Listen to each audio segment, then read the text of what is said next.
Ang mga lupain na ibinigay kay Huda. Ika-15 kabanata. Ito ang mga lupaing natanggap ng lahi ni Huda na hinati ayon sa bawat sambahayan. Ang lupain ay umaabot sa hangganan ng Edom sa timog, sa dulo ng ilang ng Zin. Ang kanilang hangganan sa timog ay nagsisimula sa baybayin ng katimugang bahagi ng dagat na patay, papunta sa timog ng daang paahon ng Akrabim, hanggang sa ilang ng Zin, papunta sa timog ng Kadesh Barnea, at lumampas sa Hezron, paakyat sa Ada, at paliko papunta sa Karka, papunta sa Azmon, sa lambak ng Ehipto, at sa dagat ng Mediteraneo. Ito ang hangganan ng Huda sa timog.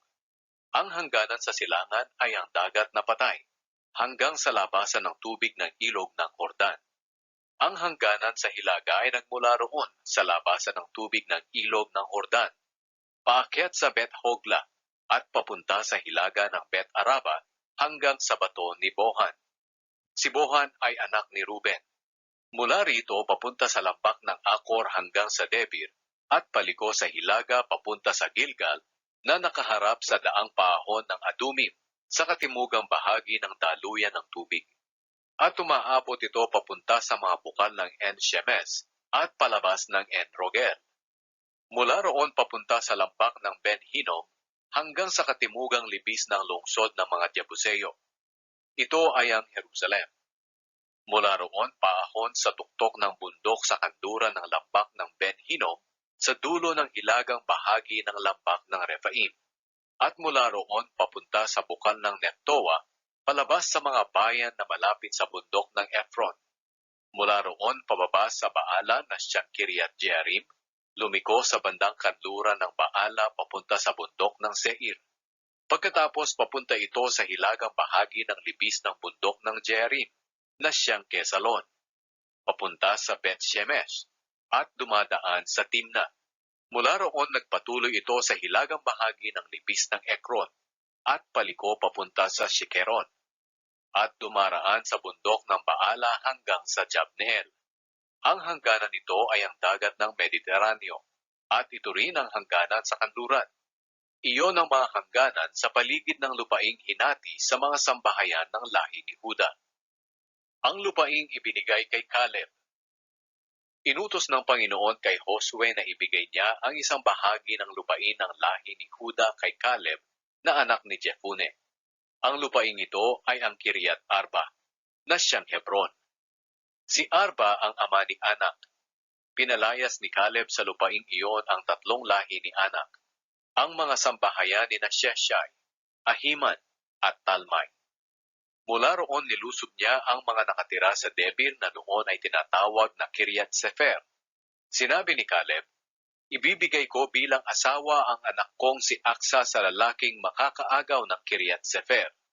Si Otniel na anak ni Kenaz na kapatid ni Caleb ang nakaagaw ng lungsod. Kaya sa kanya ibinigay ni Caleb ang anak niyang si Aksa para maging asawa. Nang ikinasal na sila, hinikayat ni Aksa ang asawa niya na humingi sila ng dagdag na lupain sa ama nito. Pagkatapos pumunta si Aksa kay Caleb, at nang makababa na siya sa kanyang asno, tinanong siya ni Caleb kung ano ang kailangan niya. Sumagot si Aksa, hihingi po sana ako ng pabor sa inyo. Gusto po sanang bigyan niyo ako ng lupaing may mga bukal, dahil ang lupaing ibinigay niyo sa akin sa Negev ay walang bukal.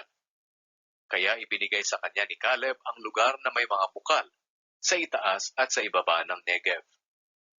Ang mga lungsod ng Huda. Ito ang mga lungsod na natanggap ng lahi ni Huda na hinati ayon sa bawat sambahayan. Ang mga bayan sa timog sa pinakadulo ng Negev, malapit sa hangganan ng Edom, Kabzeel, Eder, Jagur, Kina, Dimona, Adada, Kedesh, Azor, Itnan, Zif, Telem, Bealot, Hazor Hadata, Keriot Hezron, na siyang Hazor, Amam, Shema, Molada, Azargada, Heshmon, Bet Pelet, Hazar Shual, Beersheba, Bizyotya, Baala, Iim, Ezem, El Tolad, Kesib, Horma, Ziklag, Madmana, Sansana, Lebaot, Shilhim, Ayin at Ribon, 29 na bayan lahat, kasama ang mga bayan at mga baryo sa paligid nito. Ang mga bayan sa kaburulan sa kanluran, Estaol, Zora, Ashna, Zanoa, Enganim, Tapua, Enam, Harmut, Adulam, Soko, Azeka, Shaaraim, Aditaim, Gedera o Gederotaim. 14 na bayan lahat, kasama ang mga baryo sa paligid nito. Kasama rin ang Zenan, Hadasha, Migdalgad, Dilya, Mispa, Jokteel, Lakish, Boskat, Eglon, Kabon, Lamas, Kitlis, Gederot, Bet-Dagon, Naama at Makeda. 16 na bayan lahat, kasama ang mga baryo sa paligid nito.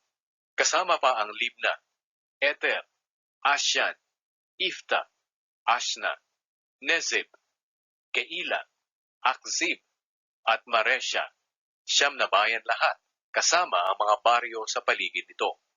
Ganoon din ang Ekron at ang mga bayan at baryo sa paligid nito.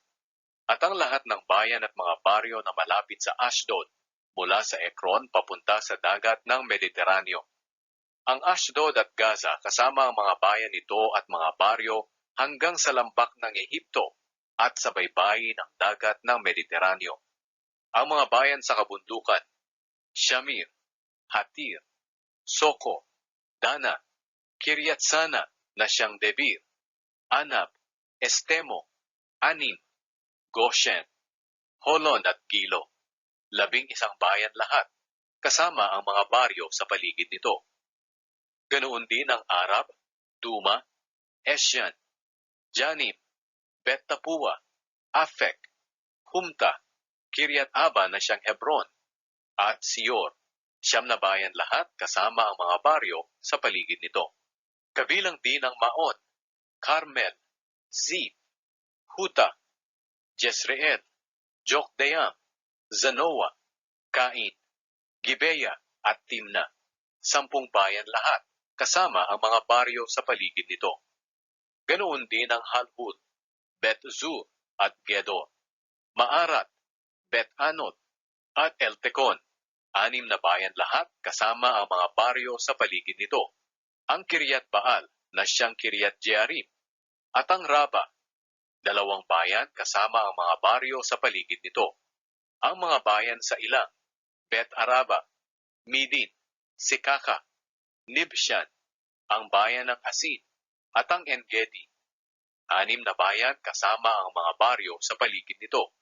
Pero hindi mapaalis ng lahi ng Huda ang mga Jebuseo na nakatira sa Jerusalem.